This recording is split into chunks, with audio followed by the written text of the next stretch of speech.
when you're asleep. They're just getting started. John Romano, Dave Palumbo, After Hours. It's that time again, After Hours, with John Romano and Dave Palumbo, and today, special guest, Gregg Valentino. Welcome, guys. Hey, Davey. What's going on? John, what's going on?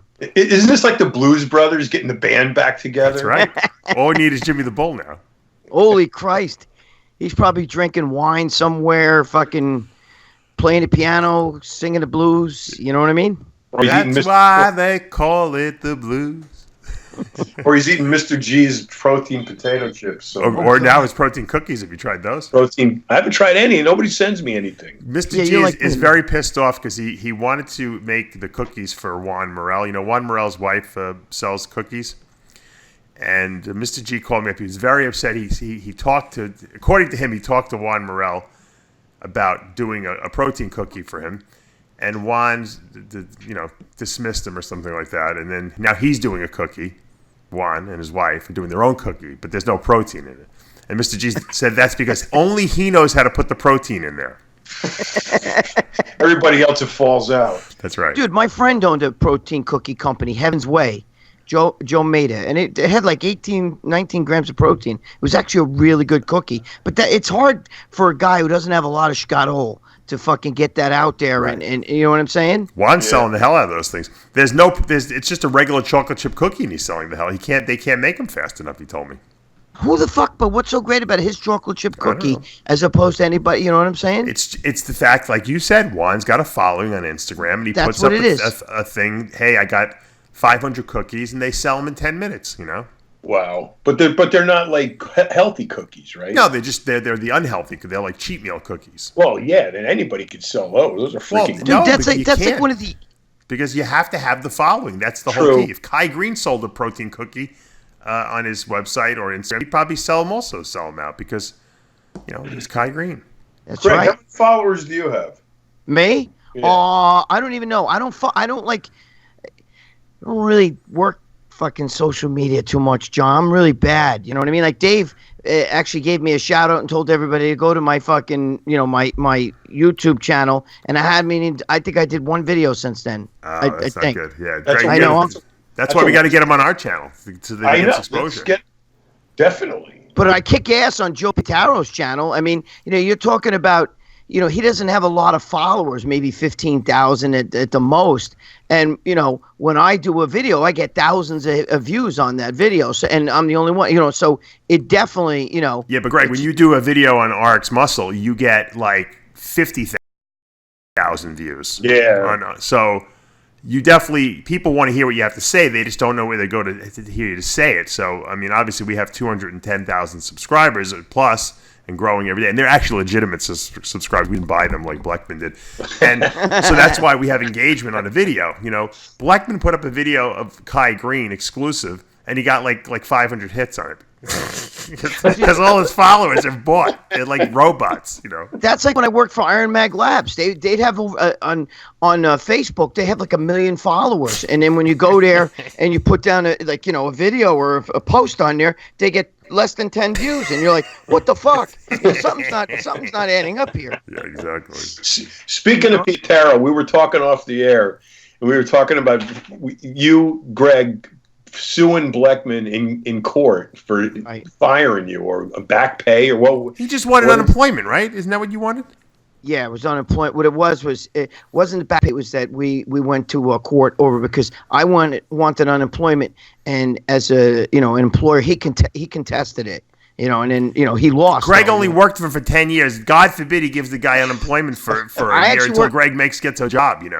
I worked for him for almost 14. It was 13 and a half. Believe it or not. Yeah, independent contractor. Well, you know what? That's the definition of an independent contractor is not someone who does something every single week for you, Yeah, I mean, I mended my ways with him. I get along with Steve. I get along with everybody. You won the court case, right? Yeah. Oh, yeah. Oh, yes. Absolutely. Didn't the judge yell at Bleckman? No. They contested it 3 times, and then we had to actually go to court. And the judge was like, "I don't understand this. This is a blatant case. This is obvious that you worked there. Because even though these guys signed as an independent contractor, no matter what company, and you can't, yet you're exclusive, right? You can't go to anybody else, or, Right. Or you're in trouble. If I talked to you or John back then, or did a video with you and John, I would have, he would have fired me for that. Right. You know what I'm saying? So you can't, that already. You know how that is with these guys and stuff, Wouldn't you love to be in court, John, to watch that case? This is why I brought it up, because you said Pietaro has video. Joe audio taped. Geez, I don't know if I'm supposed to say this. Joe audio taped himself getting fired and everything. Oh, I've heard that. It's the most amazing tape. If you heard it, it's unbelievable. It's an hour long. It's crazy. Yeah, he's completely like almost like the most disrespectful rant in Bleckman's face about what a loser it was he is. bad. It was really bad. I actually felt bad for Steve. That's how bad it was. I had a shouting match with him right before he fired us. After I sent him that letter that when you put the Martin Luther 18 theses for why this company sucks. What I just brought up. Well, it was because he didn't give us bonuses that year. Remember, he didn't give a Christmas bonus because the company made money, but he decided he was going to hire 3 family members. My bottom line numbers didn't equal my top line projections. Some horse shit like that. He couldn't even enunciate it. So, but remember, he was always we're do more, get more. Remember, and you and me worked our balls off to you specifically built the whole freaking MD forums. And we were both on there posting every day and driving. That was when forums were hot too. Right. I got to tell you though, in Steve's defense, he actually told me literally weeks before you got fired, you guys. Yeah. He told me Dave Palumbo's the hardest working guy in bodybuilding. He did say that. And the moron hired and the fires me. How stupid is he? That's why I was kind of shocked, because he did say, in his defense, he did say that. Well, that just shows you how fucking ridiculous he is. Then he knew I was working hard. He knew we were doing a lot of it. He still fired us. Greg, imagine all of the stuff that we did. Imagine if Bleckman's ego wasn't 20 times bigger than him, and if he could have just let it go and let us do what we were doing. I've said this before on the show, Dave. Yeah. Imagine if we were still there, still doing what we were doing. He would be the undisputed king of bodybuilding media. Oh, right. Dude, without a doubt. I remember let me tell you something. I don't give a shit what expo you go to.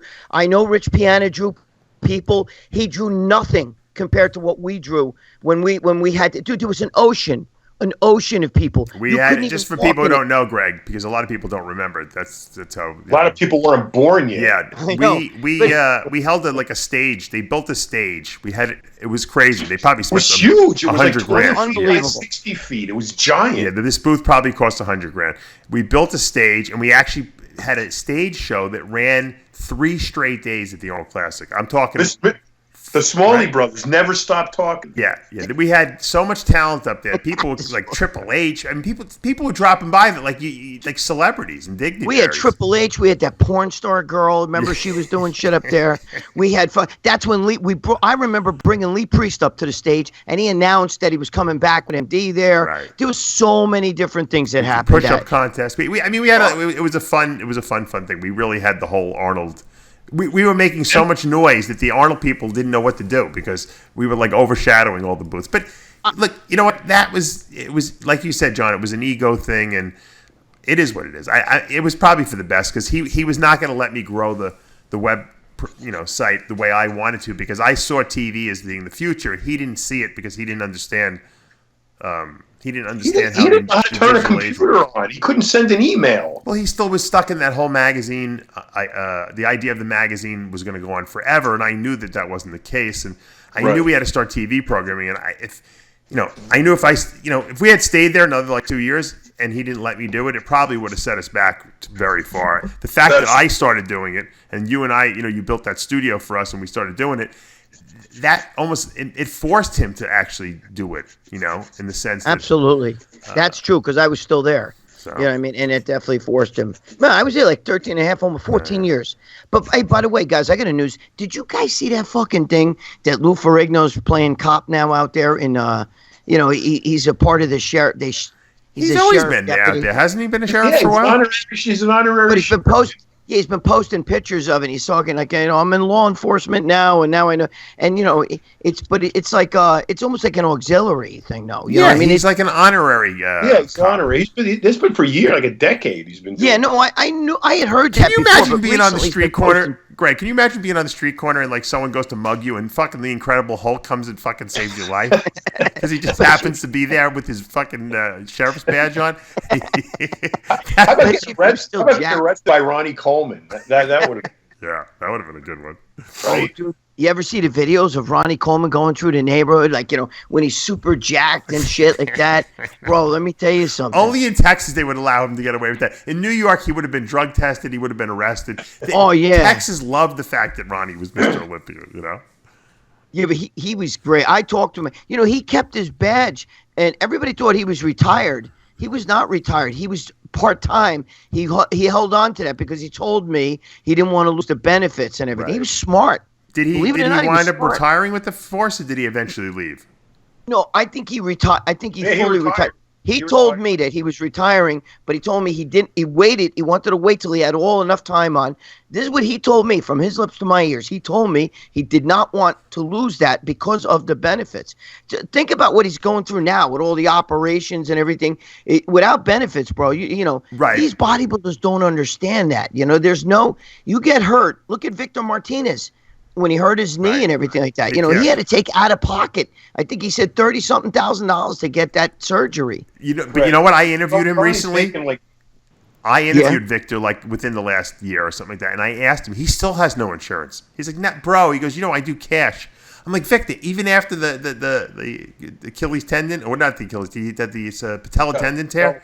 He's like, bro, I don't want. I'm not paying them any insurance premiums. He's like, I pay cash for everything, man. Ronnie Coleman's making like $20 million a month. What does he need benefits for? No, I'm not talking about Ronnie. Well, Ronnie, I think, gets his benefits through Ronnie Coleman's signature. No, he gets his. He's got his police. He's got his whole police. He's got pension and everything. You think he so? He told me that's really. That's what he told me this. Good for him. Ronnie told me because he's got a pension and the benefits. That's why he kept on to it. He's smart. Right. Because what are these guys going to do? It's going to be like an old boxer when you're 50 years old, still trying to get that one fight in. You know what I mean? But he's got a really successful supplement company. Yeah, no, I realize that, but you know what? It's still smart. Look, Absolutely. Look at Joe Pietaro. He did 16 years as a detective sergeant. Then he got hurt, and he makes a lot of, I know the exact number. I don't want to say it on the air. But 3/4, right? You get off. Yeah, and he gets enough money, though, that he makes more money with 3/4 than most guys would make in a job. And he gets that every fucking month until the day he dies. You know what I mean? Yeah, that's great. That's smart. That's why pension. These guys, I preach that all the time. They don't realize there's no pension. You get hurt. Let me tell you something. If Mr. Olympia gets hurt, he's fucked. He just lost his whole career. You know what I mean? Yeah. That's why you got to have backup stuff you're doing. Yeah, you got it. I'm a fucking walking example of that. You know what I mean? Do you have health insurance, Greg?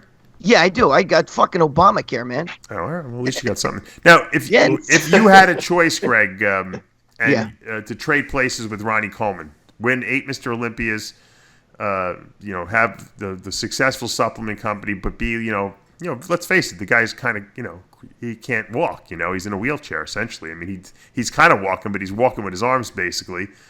Would you trade places with him? No, you know why? Because the money is not a factor. Both you guys. But the fame is 8 Mr. Olympias. Yeah, the fame's great, but come on, dude. Fame doesn't pay the bills. Listen to me. You know what I mean? I'm a father. You're happier the way you're living your life. Right. I may be a fucking Momo living like a fucking broke ass, but I'll tell you what, I have my own house here. My kids fucking, love me.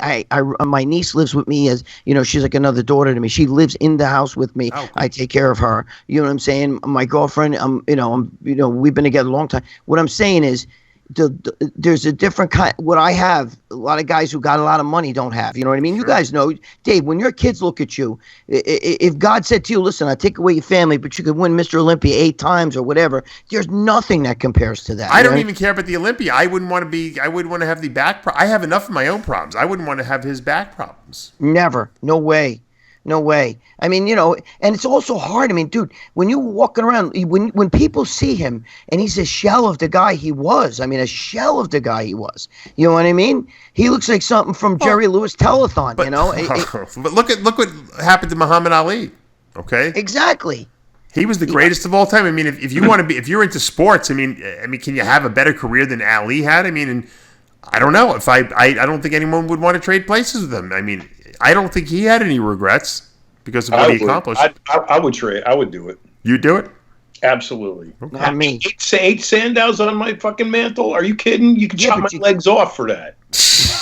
Yeah, until you can't walk around. It doesn't mean that much to me. Eight Sandows in a successful supplement company. I'll pay the motherfucker to wheel me around. Nah, I couldn't do it though. I couldn't do it. I'd still take care of it. I mean, just to have that. Look, they did a study. The L.A. Times did a poll when the Olympics were in L.A. in 1984. Right, I remember that. And the question was, they asked like 1,000 athletes or 5,000 athletes. They said, if you could take a substance that would guarantee you a gold medal at the Olympics, but it would kill you within 5 years, would you do it? 97 or 8% of them said they would do it. Yeah. No, I know people. That's coming from 28-year-olds. I would never do that. Never. I hate that shit. Would you rather live 5 years as a lion or die? Live whatever. I'd rather be the lamb than bro. I'm sorry. Because you're going to be the guy who lives to 100, Greg. That's what I want. But I think this is how I see life. I think all of us have some kind of inner knowing of that how long we're going to be here, pretty much. Even though no one ever says it. I think people who are guys who are going to leave this planet or women early know it, and they live life much faster. I have some personal friends that I can attest to that live like that. But look at Rich Piana. Rich knew that he had limited time here, and he lived his life exclusively on his own terms, the way he wanted, didn't give a fuck about anything, and because I think he knew he wasn't going to be here that long. Well, how many 80-year-old guys weighing 400 pounds do you know? There are none. Look at the animal kingdom. There's no none. Big animals live less time than small animals. Right. People like, why are you so, Dave? Why did you downsize? Like, because big humans live less than small humans. I say that all the fucking time too in my videos. You guys, they don't realize. I heard Dorian Yates say, you see these guys and you see how big they are. They're not going to be like that forever. There's going to come a time. Listen, we all saw what Dorian Yates looks like in his prime. And, I've had, stood right next to Dorian Yates. For a split second, I didn't even know it was him. You know what I mean? Right. I'm saying, and that's not a put down. What I'm saying is you can't live like that. You can't be huge for the rest of your life. And I wouldn't want to give up 1 year of my life to be jacked or be Mr. Olympia. It doesn't mean that much to me. You know what I mean? I no way. I love life. I want to live a long time, and I want to be around the people I'm around. My friends, my family. That means more to me than any Sandow trophy or even millions of dollars. Because what good did all that money and Rich Piana's supplement company do for him? He's in a box now. They're fighting over. You know what, Greg? This is why I say that I think that Rich really had an inner knowing. He didn't even own his supplement company. He was being paid a huge salary by the company that owned, that actually owned the brand. He just had a huge cash, payment to him every month, and he just lived off of that cash like he was a rich guy. He didn't care. And that's a person who, in my mind, knows he's not going to be here that long, and he doesn't care. He's like, fuck it, I'm going to live life like a king. Dave, how much weight did you lose? I've lost a lot. I was from your highest to what you are now. Well, my highest was 320, but let's say I walked around 280, 285. All right, that's my huge 285 screen name, the email that I always use. Let's say I walked around 285 comfortably. I'm 100 pounds less now. I'm 185. Yeah, I'm 182 now, so I lost 40 pounds. You lost 100. I lost 40. When you get old, I'm going to be 59 in 2 weeks. You and Greg are going to be 60 soon. I'm 59 already. Yeah. I'm older than you, John. Let me tell you something. And I lost from when I was really fucking juiced out of my gourd. I'm almost 100 pounds down. You know what I'm saying? You got to, man. You have to do that. You're going to die. There's no big old dudes. I say that all the time. In my life, I'm going to be 60 years old in my lifetime. I've never seen a jacked older man. I've seen guys who Charlie were Arms. that were Charlie ripped, Arms is big. in shape, ripped. Charlie Arms, big ripped guy. Frankie Matas is shredded too, but He's probably doesn't weigh that much though, he's short, but the last I saw him, he was like he could step on stage. Yeah. But these guys, I don't know. They're not. You're not going to be Big Rammy. There's going to come a time where Big Rammy's going to look just like anyone else, like Dorian Yates. The funny thing is, though, Greg, you know what the funny thing is? These morons online, these social media people online, will put you down, and they'll try to like almost say like, look how shit he looks. Oh, he doesn't take steroids. No, you fucking morons! It's purposely done. There's an intelligent design behind the way I look now because I'm smart. I don't care if you guys think that I'm cool. I want to be around to laugh when you're at your funeral. You know what I mean? Exactly. And I know that I did damage to my body. Whether physically, maybe internally, I don't know. There had to be some damage, and I'm a big believer that you can heal yourself to a certain degree, but you have to give your body the ability to do that. If you're fucking eating 8 times a day and you're taking fucking juice when you're 50, that's not allowing your body to heal itself. I'm Dave, sorry. You know what kills me, Dave and John. You guys got to agree with this. I watched like Machiavelli Motivation just put out a video today called like Eating. And I watched these guys, and when Piana used to make these shakes, these kids really believed that. Dude, Rich Piana ate a pint of fucking ice cream before bed. And then these guys making shakes, with all these carbs, like pouring a half a box of cereal in there, applesauce, Jiffy peanut butter, that's got like, 800 grams of carbs. And they believe that these guys like, Jay Cutler eats a bag of candy corn. I could eat that shit if he eats that and he's ripped. And I say to myself, dude, you don't fucking understand. You watch the Machiavelli Motivation. These guys are eating piles of carbs and this. And they don't understand it. It's not that these guys are on fucking drugs that, you have to, when you're taking insulin. You know what I'm saying? But they think that they can eat like that. The whole Pop-Tart thing. You know what I mean? Am I right or wrong?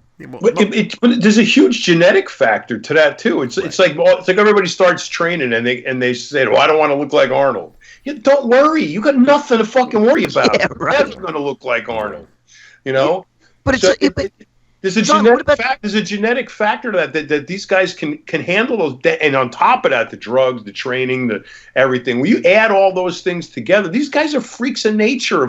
They could eat anything they want. It doesn't freaking matter. You know what? I'll tell you what scares me. Because when I was competing, and you knew that I had to eat a lot of food. I was eating 12 times a day at one point when I was at my heaviest, over 300 pounds. And you know what? The one thing that I really wasn't that versed on it was probably because it wasn't really available. Like you can go to Walmart and buy a blood sugar monitor for $9. $9. Right. Back when, in the 90s, they were probably a couple $100, and you needed a prescription to get them. Mm-hmm. So I never checked my blood sugar. Who the fuck knows what my blood sugar was? I was on GH, and I was eating a ton of food.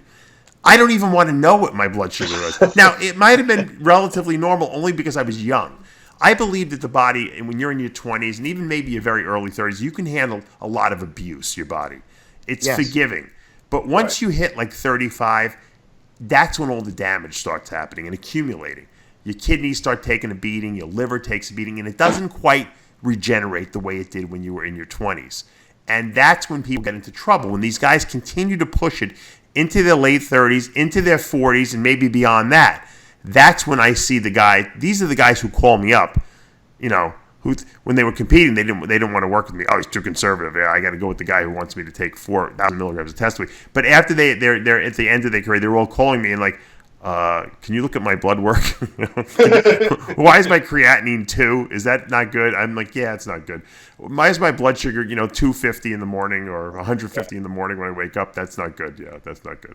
So, don't wait to that point. Like I said, I believe that bodybuilding really, and it used to be a young person sport. You didn't see guys over 40, doing massive cycles and competing. Nowadays, it's commonplace. I mean, Mr. Olympias are over 40 years old. So, to me, it gets dangerous after 40. To continue doing pushing that envelope. And we haven't really seen the repercussions of that yet because it just started happening, you know. What's going to happen 15 years from now to the bodybuilders that are competing in their late 40s right now? I don't know. I hope nothing, but it seems unlikely. It seems likely that we're going to see some damage, you know, being done. None of these guys get their blood work done. Every I think a lot of the older guys do. I think the older guys are smart, but I think still the blood work doesn't tell the whole story, John. You know. I get a lot of guys come to me and I go, let me see your last blood work. And they go, oh, I don't have any. And I never got my blood work done. I mean, you've been on juice for like 12 years straight and you got no blood work. I know. That's why, though. That's why they don't want their doctor or anybody to see that shit. But that's why I say go get a blood sugar monitor for $9 at Walmart and check your fasting blood sugars. If they're over 90, you're fucking too high. You know? Let me ask you though. I don't even know that. You don't think though? You know these internet guys. You don't think that when somebody like Juan Morel does an interview and says I eat 20,000 calories a day and go to McDonald's and eat the fucking jumbo burgers and all, you don't think that these guys fucking don't? Dude, Juan Morel eats 20,000. They do, but they do. But you know what the difference is? Juan actually goes for blood work. I know because he shows it to me. So no, I know that. It's not a diss on Juan. No, it's a diss on these morons guys think that they can do that. If he does it, I can do it. Right. That's the whole candy corn thing. Well, Jay Cutler eats all that. Dave, what's his name there? Rich Piana making shakes in the morning with, Jiffy peanut butter and fucking applesauce and Fruity Pebbles mixed in there and all that shit. And I don't believe in protein powders, and all that stuff. And these idiots fucking believe that. Like, they think like they don't realize that there's other things going on. That's why he gets away with eating that sugar. Chad Nichols used to carve people up on pie filling, apple pie filling. You remember that back in the 90s? Yep. And insulin. And it works on guys like Ronnie Coleman and Nasser because they are genetic freaks. Right. But when the guys who are like, regular dudes, who just take a lot of juice and have muscle because they, just willed it on them, when they do that, they look like shit, okay? Because it doesn't work for them. Because they're not genetic freaks. So you can't copy what the top guys in the world do, just like you don't ask Flex Wheeler how to build biceps when the guy was born with a pair of 20-inch biceps. So you ask the guy who has the worst arms who got good arms, and that's the guy who understands. Yes, Greg. You know what's funny? Yeah, he asked me. Listen, you know what's funny though? In all joking aside, when these guys watch that shit, I have a friend that died from it. Dave, I think you know. Did you know Big T? Do you know what I'm talking about? Yeah, Troy. You remember him? T. You want me to tell you a story about Troy? In the 90s, I went to. Troy Moore? No, his name was Troy Thomas, right? Troy Thomas, yes. My friend Frank Wilhelm, Frank, right. Greg. Frank Wilhelm took me to this gym in the Pelham Manor. Not Pelham Manor, I think it was Pelham Bay or something like that. Somewhere around there.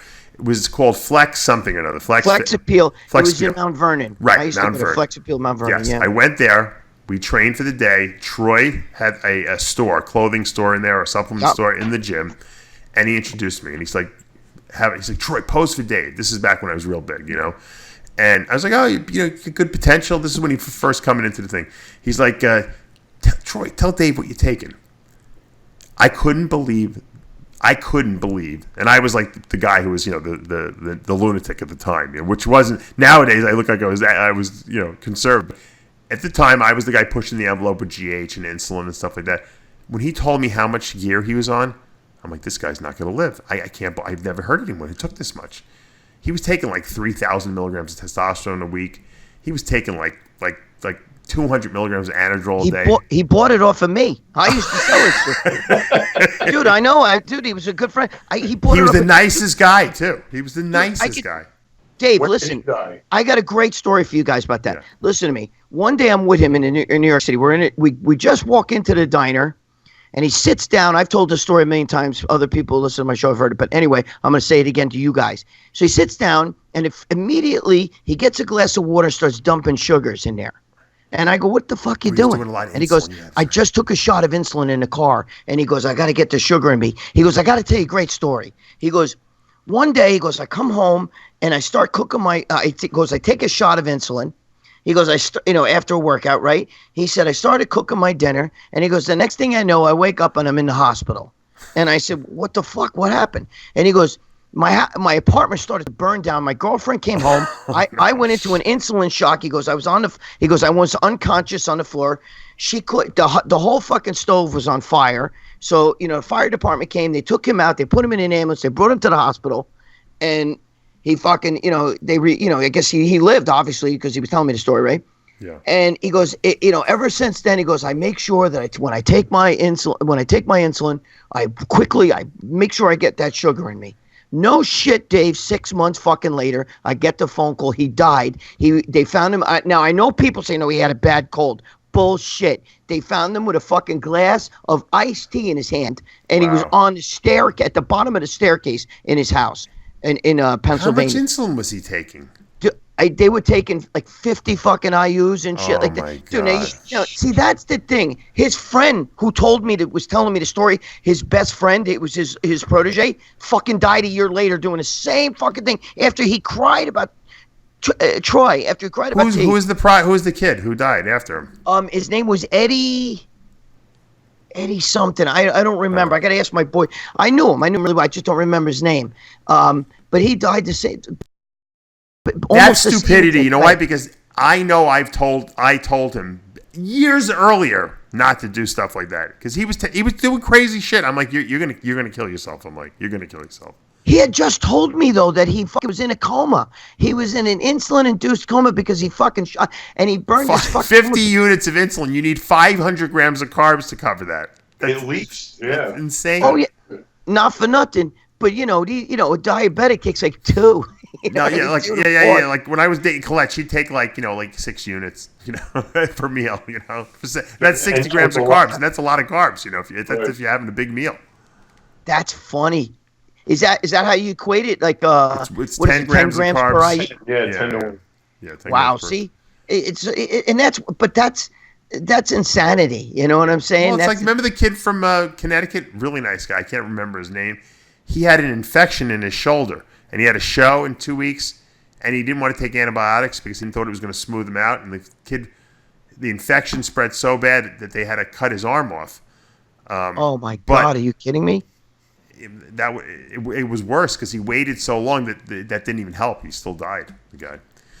Septic shock. Staph infection. Yeah, I mean, staph infection will kill you faster than a shark. I said even if these antibiotics cause a little water retention, which who cares because you're taking diuretics anyway. Don't you want to get rid of who wants to leave an infection in their body? I mean, you got to be out of your fucking mind, These guys are fucking nuts, man. And they're not getting any better, They're getting more nuts as time goes on.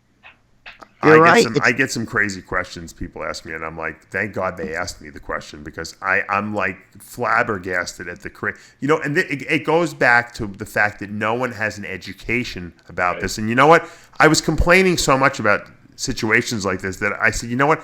I'm not doing anything to help it. And that's when I started holding these Secret to Becoming a Diet Guru courses that I hold. I held them like usually quarterly. I have one coming up October 26th in Cape Coral. And I usually get 15 to 25, I usually limit it to 20 people coming, and they learn to be diet coaches and how to give advice and how to take drugs the right way, responsibly. Right. What I do is I explain the science of everything to people. So I'm not just giving them, sitting them down and saying, this is how you're going to do it. I explain why. So they understand. When you understand, you could take the guy who's doing the stupidest shit, and if you explain to him the science behind what's going on, he's much more likely to listen to you and implement what you're telling him. If you just say, hey, you're fucking out of your mind, don't do that, he's going to be like, oh, he's just jealous and I'm doing this, then I get the secret. You got to explain to people what they're doing wrong. And a lot of people can't do that. They might, Greg, you might know why something's ridiculous to do, but you might not know the science of why it's not good to do it. So if I could explain the science to people, they're way more likely to listen to what I'm telling them. I love Mila Sarsham. I have him on the show all the time. He's great for ratings. He's a very smart guy. Brilliant. Very good insights into science. But he's got this crazy fucking insulin routine he does. Now, there's a science. Theoretically, on paper, it should work. It's brilliant the way he has it laid out. But it never works. It only works like once in a blue moon. He even admits that it doesn't work all the time. It works with genetic freaks. It's too extreme. But these guys, and I always tell him he's out of his mind with this thing, but he comes on the show. He likes me, and obviously we have a good conversation, but he knows that he's going to get people to sign up with him after they hear him talk about it, because these guys don't care that it's nuts. They like it because it's nuts. And exactly. They like it because it's nuts. And that's where scares me about our industry, because people are attracted to people who do crazy shit. And Milos happens to be a smart guy, but there's a lot of guys out there that are dumb guys, recommending very dangerous routines. Specifically, a lot of them are, centering around DMP use and some of these other crazy orals that are out there that are really never approved steroids that people are getting off label now, and they're very dangerous, and it worries me, to know that people and young guys are doing it, and even some women are doing stuff that I'm like, what? Dave, what? My friend's girlfriend died from DMP. I have a friend whose girlfriend died from DMP. I don't understand it. Anybody takes it. It's not worth it. You're out of your fucking mind. Yeah, there's a girl who just died who competed in Tampa. You know who I'm talking about, John. We talked about this, right? Yep. The women's physique competitor. Yep. Because she was being given so much aldactone that she became hyperkalemic, which is excessive potassium, and her heart stopped. I mean, that's just irresponsible, Yeah, but to win a show, give me a break. It's not so much winning the show. They don't know. That's the impetus to doing it. It's listening to someone, putting your life in the hands of someone who's schooled on the internet. Yeah. It's insanity. That's the problem. I had a client. I'm not going to mention her name. She was a bodybuilder out west, and we started working together. We worked together for about 2 months, and she didn't want to work with me anymore because she wanted someone local. So I can totally understand that. You want somebody you can go and see in person, and it's power to you. Go for it. I don't know who she hired, but she died the night of her show. Wow. And so we talked about it on the show when it happened, Dave. Yeah. But I mean, that's what I'm talking about. Who is this person? Why would you put your life in someone's hands when they're talking about, you're not feeling well. They're giving you diuretics. You're feeling worse and worse and worse. It doesn't matter to show. It's fucking stupid. But Don, I do a show, and I know, Greg, you watch it. Ask Dave every Wednesday. Oh, I watch it all the time. I even comment on your videos. Yeah, I see it. And it's like 15 to 20,000 people watch the show every single week, if not more. Okay? So I have to believe that most of the hardcore bodybuilders are watching the show because they know that there's a lot of education going on there. Okay? So you watch the show, and I talk about all these subjects, and then these people have their own coaches. I don't even want everyone to be. I don't want to coach everyone. I have a lot of clients, and that's fine. So you have your own coach. If you hear your coach doing something completely diametrically opposite of what I just told you on the show, and I explain the science behind it, because I've explained the science behind everything. Wouldn't you think maybe this is not the person I should be listening to, because Dave said this is very dangerous. This guy has no educational background other than the fact that they're schooled on the internet, like you said. Maybe this guy is doing something dangerous with me. And the fact that you feel like shit and you want to feel like you're dying should be an indication that, like you said, maybe I shouldn't be doing this. If Dave is saying 2 half diazides are enough for pretty much anyone the day before a show, to lose all their water, maybe the fact that I'm taking 10 days of diuretics might not be a good idea. Right. But they don't want to know the truth. Don't you understand it? You can tell if a guy heard, I just did a video where I said, I'm explaining Dave Palumbo's, because a guy was actually asking me, he didn't understand. If you read I read the question, and it's a comment from one of the videos, and a guy was saying, I'm so confused because, Dave says don't eat carbs at all, or the keto, goes into all that. And then I hear these other guys say, what it is that these people want to pick and choose what they hear. Right. 10 people could tell them, don't take this, don't do this. But one person says, you know what, fuck it. I know a guy that got huge. See, I told you, I knew it. It's almost, when you give when Dave, you give out the best advice, but a lot of people hear it, but they kind of don't want to hear it because somebody else once told them, and they kind of don't. You know what I mean? They want to do 200 milligrams of Anadrol a day, and they don't want to hear that it's probably not the best idea to do that. But so they'll find one person who said, "Oh, I love Anadrol. It's great. I put on 50 pounds of muscle with it." Right. They're looking for the guy who's going to affirm what they want to do. I challenge anyone who's listening to this show to take even 50 milligrams, which is one pill of Anadrol per day, for 4 weeks, and I want to see them eat all their food every day. I want to physically watch them eat their food. I don't want you to drink it. I want you to eat food 6 times a day. You'll never be able to do it. Nope. No one can do it. Yeah, because your liver's the size of a football. People but Pelletier used 8 Anadrols a day. I said, you ever see Jimmy's diet? He used to eat hot dogs, I said. I said, he didn't eat a lot of calories. He ate hot dogs. He had the worst diet in the world. Yeah, he tried dieting once. He didn't have to. I think he lasted till 11 o'clock. He trained for like 3 hours doing his crazy workouts. That was his cardio, Right. But the reality is people don't want to hear. They don't want to hear the truth. You know that. You don't want to hear the truth. That's the problem. Is that everybody wants it now too. I don't want to wait to get huge, dude. I lifted weights for 22, 23 years before I even took steroids. Remember, I started in 1972. Yeah, you had a good physique. Peter Neff was the one who used to tell me, I'm natural, and I never knew what the hell he meant. I thought he meant he was a vegan or something like that. You know what I'm saying? I didn't know what was but what's unnatural. I didn't know, because back in the days, John, you remember back then, Muscle Builder, nobody talked about steroids because Joe Weider wanted the bodybuilding to get in the Olympics, so he made sure he didn't.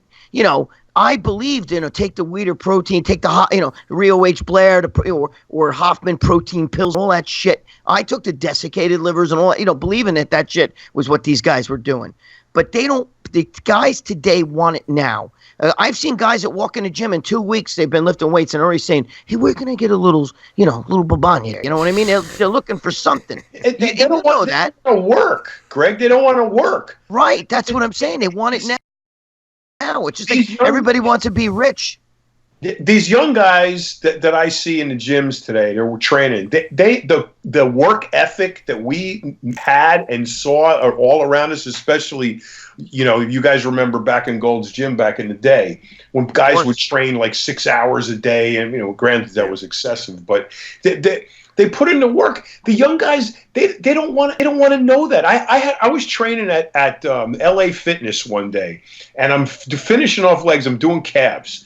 And I got my earbuds in. I'm in my own little world. I'm doing standing calf raises. And these 2 kids come over. They're like 20 years old. And they both have their cell phones out. They're yakking. They're joking. They're talking. They're jumping around. And they ask if they can work in with me. I go, yeah, go ahead. So I do a set of calves. My set of calves is slow, strict, stretched all the way down, lifting the weight, working until I can't do it anymore, putting everything in. I'm in my little zone, in my bubble with my earbuds in. I walk over, I do a set of forearms, they come back. They're bouncing up and down, I knew you were gonna say that. In the span of 4 sets between the two of them, they took 3 selfies. Yeah, they videotaped themselves doing a set too. 3 selfies, and they're just bouncing up and down. So I do 4 sets, and they're watching me. I'm doing 4 there, and they're in between while they're talking. I'm doing my set in between, and I'm grinding them out and everything. And then I get done, and I do my 4th one, 5th one, whatever it was, and I'd said, "It's all yours, do it, guys." And then one guy says, he taps me on the shoulder. I pull my earbud out. He goes, "Dude, what do you do for what do you take for your calves?" And I'm like, holy Christ. Didn't you just see me what I was doing? Weren't I and you in the same realm just now? You were watching me train for 4 sets, and you're going to ask me now, what do I take for my calves? Are you fucking nuts? But that's what they think. Yeah. That summed it up for me right there. Yeah. I said, this generation is fucked. There's pro bodybuilders. I got to stop you guys because we're running out of time, but I got to ask Greg. Now that I have Greg here, I have a great question for you because I know, Greg, when you used to go to the Sound Factory back in the day, and the upstairs area was all the trannies, right? All the guys that dressed as women, and a lot of them were.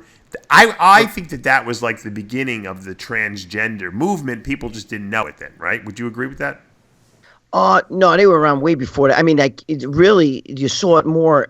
First no of all, no one back then. No one said I'm transgender. People just cross-dressed, at these clubs. No, it was like a hangout. Transsexual. No, they were transsexuals. There's a difference. You're talking about like there weren't guys. They lived in the day doing. Those girls had tits. You wouldn't even know. Were transgender. Most of the guys were fucking around with them. They didn't even know. They were transgender. No, they weren't transgender, Dave. That's completely different. Transsexual is transgender is when they're gender confused. They're like, they want to be transgender is like a woman that wants to be a man, or a man who wants to become they want to be a woman. No, these want to be both. They want to be trannies. They want to be she-males. Yeah. So they want to have they want to look like a woman but have a dick. Is that true, Greg? No, you saw more of that. You saw what you're talking about, Dave. More than the guys dressed like girls and club kids and all that shit. That was more like the limelight in the early 90s when the club kids would roam around and you didn't know what the hell what was what, but in the Sound Factory, the hottest girls in there were were transsexual. You didn't even know. They had big tits and their ass and everything like that. You didn't know. But did they live during the day as women? Yeah, yes. Of course. Yeah, so they were transgender. No. They wanted. They were both. They were chicks with dicks. That's what they were. No, they were. Yeah, but I think I think Dave's right. I think what it is transgender's the umbrella. And underneath it, then you got transvestites, cross dressers, transsexual. Like all that stuff. You know what I mean? I know what Dave is saying. Yeah, they lived at, they were women. You know what I mean? They were in the shadows, but now it's like commonplace. I don't know if you guys following the Matt Kroc story. Yeah, I kind of figured it might be going that way. I wanted to ask because Matt Kroc, is. Do you want my opinion about him? I'll tell you my opinion about him. And now he's competing, but he couldn't stop bodybuilding, or she couldn't stop bodybuilding. So now she's competing at the NPC Nationals, I believe, at the end of the year. As a man, obviously, which is... Are they letting her? Are they letting him? Yeah. Well, he is a man. I mean, he's a man. It'd be different. Because he's a man competing in it. No, but wait, John, he's competing as a man. Is he competing as a man or a woman? As a man. He's competing as a man. But here's the thing. He still considers him... Dude, there's not... Listen... no disrespect, if Matt, you're listening to see, he's a mess. That's cross-dressing going... That's taking a fetish and going far with it, like Bruce Jenner. You know what I'm saying? Like, I don't mean to start opening up a can of worms, but you don't decide at 68 years old, you know what, son of a bitch, I think I'm a woman. You know what I mean? And I don't want to hear that, I've felt that way my whole life. But why didn't you do it sooner? Why didn't you do it fucking 10 years ago, 20 years ago, 25 years ago, 30 years? You had the money. You got so much money, it's coming out your ass. You know what I'm saying? You could have done. It's all a fetish going too far. It's like a guy who wants to quit his job and smell a woman's feet all day, all night, and maybe be her gimp, her slave, live in a box at the end of her bed. So you think that's what it is? It's more of a fetish thing. But yes.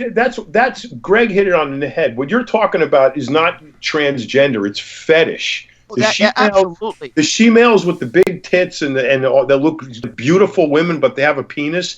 That's a fetish. They do that on purpose they have no intention of. They identify as both. They have no intention of having surgery and becoming a woman all the way. None at all. They're a fetish. Right. But what about the ones that go all the way who do have the surgery? Didn't Bruce have the surgery? That's a transgender. No, Bruce Jenner did not. He still has his penis. But Matt Kroc still lives as he calls himself gender fluid, which is, right. I mean, I don't mean that's the left today getting insane. Right. You don't wake up today and say, you know what? I think I'm a girl today, but tomorrow might be a guy. It doesn't work that way. Real transgendered people who really, there are people out there. I don't want to get into all that shit, but they really, they have the brain of a woman, the soul of a woman, and all that stuff. Right. That's what I believe. But that's a transgender. Right, but the like that jazz. You ever see that show? I Am Jazz. Yes. Yeah. Yes, but I believe that's man-made. That one's the dude. There's a picture of I Am Jazz with her father. Okay, and she was 1 year old and she was already dressed like a girl, dude. Dave, you have a sister. Yeah. I have a sister. John, I'm sure maybe you have a sister too. Yeah, I don't have a know. sister. But I didn't know when I was 5 years old. I didn't know that my sister didn't have a dick. If you would have said to me, "What's the difference between a boy and a girl?" I would have said, "Girls got long hair and boys got short hair." That's what I would have. I didn't fucking know. You don't know at 1, 2 years old I'm a woman. You don't fucking know that. That's all bullshit. But Matt, I just want to say about Matt Kruk, because let me tell you something. He now went and had facial surgery done. Okay, Voice. He changed his name legally. He's not Matt Kruk anymore. It's Janae or Janelle or whatever. Marie, Janae, and all this other shit. He wants to be considered a woman, but he wants to compete as a man in a men's division. But then go back to being a woman later on, throw the wig on and all that shit. And I don't mean any disrespect to him, but I think he needs to talk to somebody because it's fucking he's a little. He's taking a fetish. If you want to listen, if you decide you want to wear your girlfriend's clothes and prance around the house, and be a girlfriend, play around like that for a fetish, that's one thing. But when you're starting to do that shit and and it's abomination, because you know what's funny? You make people look at that. Like the synthol guys, right? I hate when people put me in that kind of category because I bust my hole and they see that fucking arm full of blood, that's on the internet with one arm. You put that up there, unfortunately. Yeah, I did. Well, I didn't know it was going to go like that. No one else took that. You took that video yourself. But the thing is, when people see those synthol guys, the first thing bodybuilders say when they see those guys from Brazil where they got like baseballs for traps and big tits and all that shit. By the way, that one guy has really nice tits. And when they see that shit, right? They say, "Oh God, look at that! See, that gives bodybuilders. People think that that's a bodybuilder. That's not a bodybuilder. Well, that's the problem. I can send you pictures of trainers. You'd be like, holy shit, that was born a guy. Meanwhile, people see that Bruce Jenner. That's not a fucking dude. That's a mess. That's somebody who took his fetish and went too far with it. Too far, right. Well, he had the money to do it and the fame to do it. That's why, That's why Matt Kruk, if he wants to compete, I'm against these guys having, some have gender surgery to cut the dick off and everything, or whatever, but they still compete as women. Can't do that. I think that's wrong. You see these powerlifter guys breaking powerlifting records. And they look like Brian Shaw with a wig on their head or something like that. Did you see the boxer? A guy who identified as a woman, with transgender boxer, fought another girl, broke her head, broke her. Yeah, you can't. I don't. Are you talking about Fallon Fox, the MMA fighter? Yeah. Yes. Fallon Fox. Yeah. As a matter of fact, Joe Rogan always says she doesn't belong. No. He was a mediocre fighter. He was getting his ass kicked against guys. Yeah. He was getting his ass kicked, John. Guys were kicking his ass, and then he became a fucking broad, and now he's beating up he's beating up the girls. Yeah, right. Because there's a huge difference, genetically between if you want to compete in competitive elite sports, you can't change gender. That's the problem. No. Now I have a client. I'm not going to say who it is, who I started working with, and this guy was born a woman and has switched. Genders. Young. I know who it is. Oh, you know who it is? Okay. Yes, I'm not going to mention who it is. Young. Is it a friend of somebody we both know? Yeah, maybe. But under 20 years old, and he did classic physique, and he won his division at a local show. And you would, you could tell, like I could tell that, like once he told me that he definitely looks a little feminine, but he's got a beautiful physique. His chest looks normal. He's got great symmetry, and he's competing. When you go from a woman and compete with the men, there's no advantage. If anything, there's a disadvantage. Disadvantage. I don't think that's a problem. I have a problem when you're a guy and you're going to compete against the women. But in that case, though, you got to remember something. It's easier for a woman, in a sense, to become more masculine because to give them testosterone, they get hair and all that shit. But when you get a hairy man. You know what I mean? It's got big bone structure, a big thick head. You can give him all the estrogen that God could create, and it's just you can't undo that. You know what I'm saying? And then they go and compete in track and field, and that's wrong. Decimate the field. That's completely wrong. Now, what's with that one woman who's like? They said that she just genetically produces a lot of testosterone. She's like a woman, but she's got some kind of a genetic abnormality. She's setting all these she set all these Olympic records and stuff like that. But she is a woman. Roommate. She looks like a guy, though. I know. Yeah. I saw that. She's a but black girl, yeah. it could be that she has some tumor on somewhere, like on her ovaries or something, that are making it fucking produce a lot of testosterone, like Andre the Giant had, where he, so much growth hormone. I mean, that could be the case because they say that I know who you're talking about. She's black, and they say that she's a genetic she's a genetic woman. They've actually checked, that she's not a woman who's taking steroids. So she might have a tumor that's maybe on her ovaries that's producing fucking massive amounts of testosterone. They want to restrict it because they're saying that she produces too much. That she has too much testosterone. No, you can't do that because she's genetically a woman. It's like saying Flex Wheeler's he can't compete because he's genetically superior to everyone because he has no myostat. You can't do that. I agree. You can't. No, it's different though when you're trying to change sex. And you know what's funny? Some of these aren't even having sex changes. They're still genetically male, but I identify as a woman. You understand? So now I'm going to go in a powerlifting show, and I couldn't beat a man in powerlifting, but now that I still got a penis and shit like that, I mean I could beat I could beat women. That's what did you see some of these powerlifting guys? I don't know if the guy was from Australia, wherever the fuck, but there's one guy. I mean, it's a guy. It's not even doesn't look anything remotely like a woman, but he identifies as a woman. Yeah. You know what I mean? Yeah. I mean, he's balding and everything, like a man, and he's got the tiny little ponytail in the back, and it's just like, dude, come on. Someone sent me an email today, and they had a great idea. They're like, sometimes some of these videos we do, that the comments are so rude and crude, and they said you guys should do a show where you just respond to the worst comments that people put up there.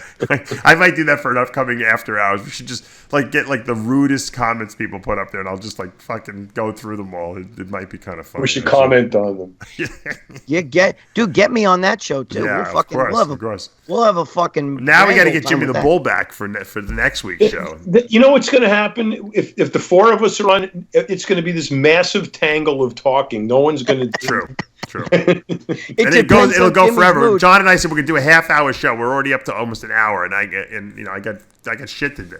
56 minutes. We did an hour. I knew we were going to do an hour with Gregg. I said, there's no way I'm going to be able to talk to Gregg for less than an hour. We could just keep going. Let me tell you something. People love this, too. They'll say, I fucking love that. Because we could just keep going. Dude, we can just go on into all kinds of shit and just keep going and going with it. You know what I mean? Somebody asked me on Facebook, what are you guys going to talk about today? No fucking clue until we call up. I'm going to call this show Three Angry Men, that's all, because all we do is complain the whole fucking episode, right? All right, well, guys, I appreciate you taking time at 1 a.m. here to do After Hours. And Gregg, I love talking to you, and it's always a pleasure to get you on the show. I'm going to the gym right now to work out. Are you serious? What gym's open? I swear to God, I'm doing legs, bro, and I'm going to go insane. That's what we used to do in the old days. That was like the old days type of stuff. I still do. I haven't changed my training. I just don't take the steroids and do all that shit. Well, you can do that now because your kids are all grown up. I have, young ones that are going to be waking up soon. I got to get up there and police them. Waking up soon. By the way, my daughter's an MMA fighter. Oh, really? That's right. Yeah, she's jiu-jitsu. Yep. Gracie jiu-jitsu, all that. She was bare knuckle, all that stuff. At least you don't have to worry about any guys taking advantage of her. Oh, no, dude. She'll fight a guy in 2 seconds, and she'll win. Awesome. She'll beat my ass. I think the theme of tonight's show also is that, and as we always say on Heavy Muscle Radio, John, the truth hurts, right? And I think a lot of people haven't accepted the fact that the truth hurts, but sometimes it does. And you know what? Rather than make very, very dangerous decisions in your life, embrace the truth about, the things that we do and be smart about it. Get blood work. Listen to people who know what they're talking about. Don't do dangerous, risky stuff. And you know what? Bodybuilding can be a very safe, productive, and healthy lifestyle, and you can still compete. Okay? They're not mutually exclusive. You don't have to do dangerous stuff to get good results. Right. That's really the take-home message from what we talked about today. I agree. By the way, can I say one more thing? I know you want to end it, but I just want to say one more thing. Do you know that's why Arnold recently was saying we have to do something about all this shit? And I don't think it's that he wants drug testing, but I think he said that there's too much now. It's going in the wrong way, and he kind of wants things to be tapered down. A lot of people are like, oh, he's a hypocrite. You know what I mean? Because he took shit. Right, but there's nothing. Drug testing doesn't solve the problem. It makes it worse, Gregg, because then people do riskier. For the bad bodies. I've heard you say it. You got to score the bad bodies and put in I agree with what you said. Dude, I watch all your shows. You know that. I saw where you said you got to have weight classes. I agree. Yeah, that's going to win. Yeah, I watch. All right, guys. How would I know that if I didn't watch? For Gregg Valentino, John Romano, and I, we are After Hours and out. See you next week. Good night. Have a good one.